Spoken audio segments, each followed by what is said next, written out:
Welcome to the Truly Julie podcast, where we aim to evolve, elevate, and enrich our lives. Episode 4. Woohoo! Hi, friends. Fun fact. I started this whole YouTube podcast journey for one reason. I really wanted to figure out how to slow down time. Not long after I had my 2 kids, and of course I went through the whole brain tumor ordeal, I had this shocking realization that there are only 940 weekends from the time your child is born till he, she, or they go off to college. And I say 940 weekends as opposed to weeks because let's be honest, during the week, we are not in the right frame of mind, right? We're not in the frame of mind of like, let's just make quality time for everything. No. During the weekday, it's like mayhem, right? It's like getting off to school, getting off to work, packing lunches, grocery shopping, getting dinner on the table, making sure the kids do their homework. It's mayhem. So that's why I say weekend, 940 weekends from the time your child is born till he, she, or they go off to college. Weekends are when our mind takes a deep sigh. That is actually not true at all because even our weekends are packed to the gills with birthday parties, soccer games, and other obligations. I'm just exhausted sharing all this with you, which is why I felt this deep desire to figure out how to harness time. I don't know if you guys have noticed, but the parenting space is quite divisive. Everyone seems to have an opinion on what's right and what's wrong.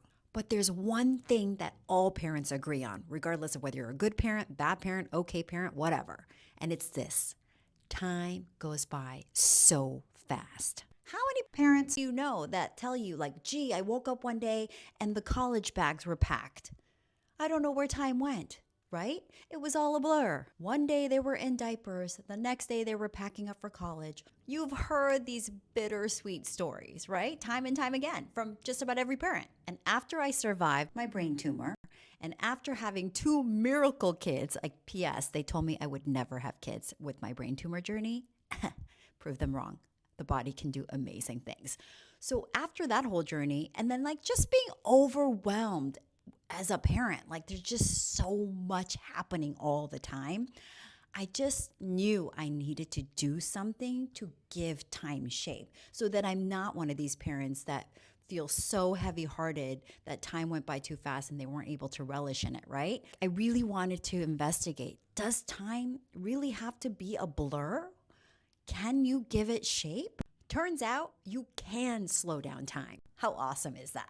And in this episode, I'm going to share 3 techniques that I've learned and I've applied to my life to give time shape. And I really love that phrase, giving the blurriness of time shape, because I kind of think of it like this. I ran the New York City Marathon many moons ago, 26.2 miles, right? And unless you have those mile markers telling you that you've got 10 miles left, 5 miles left, you can feel completely lost and overwhelmed and just unmotivated because you're like, is this just going to go on forever? Unless you have those mile markers, you don't know where you are in the race. It's funny, like you would think that your tiredness or your legs would be able to tell you where you are in the race. No. It can't. And in the same way, your brain needs markers of where you are in the timeline of your life. So technique number 1 is talk to a tree. I'm not joking. I interviewed this very intriguing woman named Holly. She lives in the UK. She went for a hike, got lost, talked to a tree, and it guided her out. We'll talk to her in a second, but first, talking to a tree or connecting with nature in some kind of way is perhaps one of the best ways to self-regulate. And when your nervous system is regulated, you are calm and present. And guess what? Being present is the secret sauce to slowing down time. One of my favorite quotes is this: the only way to gain back time is to be present. So talk to a tree, water your plant, hold some soil, go for a walk at the beach barefoot. I mean, whatever it is that you need to do to connect with nature is going to work to self-regulate your nervous system. Now, I know what you're thinking. You're thinking, can we go back to that lady that talks to trees? You got it. So, this interview with Holly Wharton is from a few years ago, and I found her during my deep research on how to savor time. And when I connected with her, I kind of was like, okay, is she going to be too woo woo? And then I did some background research on her, and this woman is super accomplished, has more than a dozen books published, many of them on business. So I contacted her all the way in the UK, and despite the time zone differences, we worked out a Zoom interview, and here she is. Can you actually talk to trees? Yes. And how did you discover you had this talent? A friend of mine told me to try it. So I have this friend in the States that does these kind of done for you Akashic Records consultations. So the Akashic Records are like the encyclopedia of your soul, past life, current life, future lives. And people can access these records and kind of tell you what you need to know about like what's going on, what you need to do, next actions in life, that kind of thing. So this one week, a few years ago, the Akashic Records keepers said, next time when you're out on a walk, talk to the trees.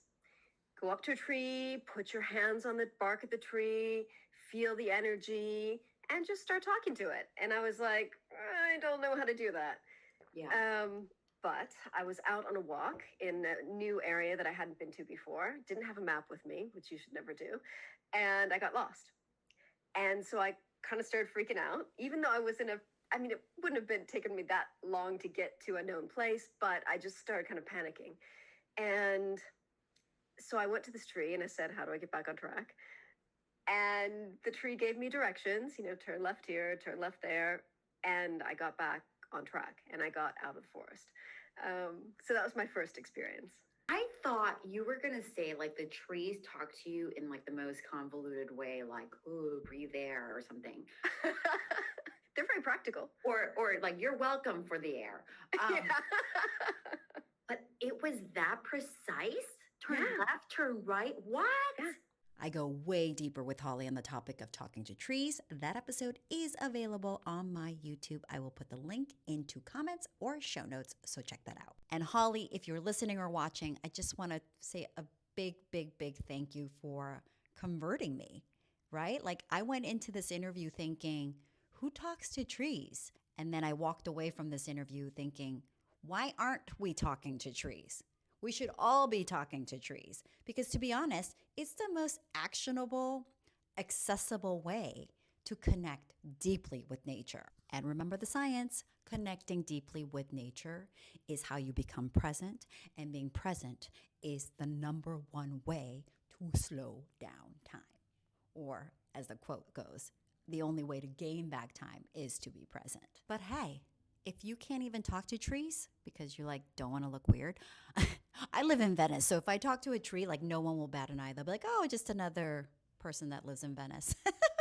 But if you can't even do that, just honestly hold some soil in your hands. There's so much proven science of just how activated all your happy hormones get by just holding soil. Or rub the leaves of your plant. You get the point. Just do the bare minimum and see how you feel. Okay, the second technique I learned in how to harness time is something that I never even thought about. Have to engage in free play. Did you know that we're the only species that requires free play all throughout our life? Not just in childhood, but until the day we die, in order for us to thrive. Did you know that? And when we are thriving is when we are making the most of our precious time. There's that link right there, time. So during my research, I stumbled upon the work of Dr. Stuart Brown. He founded the National Institute for Play. He also has one of the most watched TED Talks on the interwebs. And why did I say that, interwebs? But you know what I mean, online.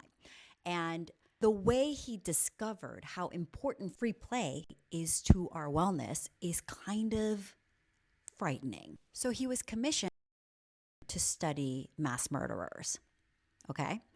And long story short, when he was doing his research for like a year or so at a Texas prison, he saw a common denominator among many of the men who had committed some of the most horrific crimes. And that common denominator was that many of them, if not most, were denied free play as kids. So heartbreaking. Dr. Stuart Brown has this brilliant quote: "The opposite of play isn't work, it's depression. And perhaps nothing robs us of time, our ability to be present, quite like mental illness. Think about it. Anxiety, depression, it all blocks us from being present. So, put it simply, our mental wellness is our best way to be present. And being present is how you slow down time." Now, I had the honor of interviewing one of the most well-regarded, respected early childhood educators here in Southern California about just what constitutes free play. Here's Lasmea Huang. Can you make Dr. Stuart Brown's research a little less scary for me? Like, what was your reaction? It's painful to read, and just even the initial catalyst for why he started that research. Quite fascinating that such a tragedy led to, such deep research on the importance of play in our lives. And we're not talking about just any kind of play. We're talking free play. Open-ended in that there isn't always a goal or a target in mind. You're developing a sense of self. Who am I? When I'm going to cross this little puddle, am I going to jump in it? Am I going to stand and just watch? Am I going to tell someone else to jump in it? I mean, that's information about who you are, how you relate to the environment. So what is your connection with water in this world? With rain, with your own sandals or boots. And then I think connection with peers. So if you're, in a family setting and you've got a sibling, do the both of you jump in together? Am I going to stand and watch while my older brother jumps in? That's information you're learning in free play, your sense of self, and then how you relate to others. That interview is also from my 940 YouTube series. I will put the link to the full episode in show notes and or comments. And the episode is titled The Power of Play. But if you do not have time to watch the full 10-minute episode, here's the nitty-gritty. Free play has to be open-ended and self-guided. And folks, I know this is hard because I am that parent that's always like, okay, kids, you can play, but for only half hour. Or you can play here, but only behind the fence. Open-ended and self-guided is what we are aiming for. I know we can't do it every day, but at least just be aware and try to inject that a few times a month. Open-ended and self-guided. Now moving on to the third technique, and this one's interesting because it combines the first two techniques that we talked about, connecting with nature and free play. Here's the depressing fact. We've all become so sedentary that many of us have forgotten how to play and how to connect with nature. We actually need step-by-step instructions. Here's a little trivia. The average American spends what percentage of their day indoors? 30%? 70%? Or 93%? You know where I'm going with this. 93 is the answer. Yeah, the average American spends 93% of their day indoors. So a team of really talented and caring physicians noticed this. That's how Park RX America was formed, like this all-star doctor team. They noticed this lack of play, this lack of connecting with nature, and how it was playing out in our wellness. It was making us sick. So they were like, okay, let's just make this instructional. Let's actually prescribe people how to play, how to connect with nature. Because I asked AI, what's the best way to slow down time? And its number one answer was mindfulness/being present. Also at the top of the list, AI mentions engaging your senses. And that's what nature prescriptions are all about. Here are some specific examples on what a nature prescription looks like, a la Stacy Steyer, who is with Park RX America. I'm so curious as to some of the prescriptions you hand out. Is it like listening to birds? Is it holding soil? Is it go for a walk in the park? Give me some examples. Yes, yes, and yes. For some people, it's playing basketball with their brother at the local elementary school, walking your dog for 15 minutes a day, playing soccer with your dad. If you go on our website, there's a really nice video of a teenage girl who was very stressed. She began to develop symptoms. She had headaches and chest pain and was going to the ER. So she had a prescription written for lying down in her uncle's hammock. I think it was an hour a week without any electronics, lying down in the hammock, just listening and looking around. Every time I look at the sky, it's like nothing's moving. But if you really look at it, clouds move very slow. Chest pain went away. She realized she was less irritable. She had a very short temper before this, and her headaches also resolved. So it's really different for everybody, and that's the beauty of it, is that everyone picks what they think is going to benefit them and be beneficial. And the thing is, they follow up. So if it's not working and they don't like it, you change the prescription, just like if the first antibiotic doesn't work. And I obviously prescribe myself go surfing every day. But I do go surfing about 3 to 4 times a week. And I got to tell you, it's working. Look at me. I'm thriving. The surfing for me is so many good things in one bucket. I don't have my phone with me, so I'm present in that way. I'm connecting with nature. I'm moving my body.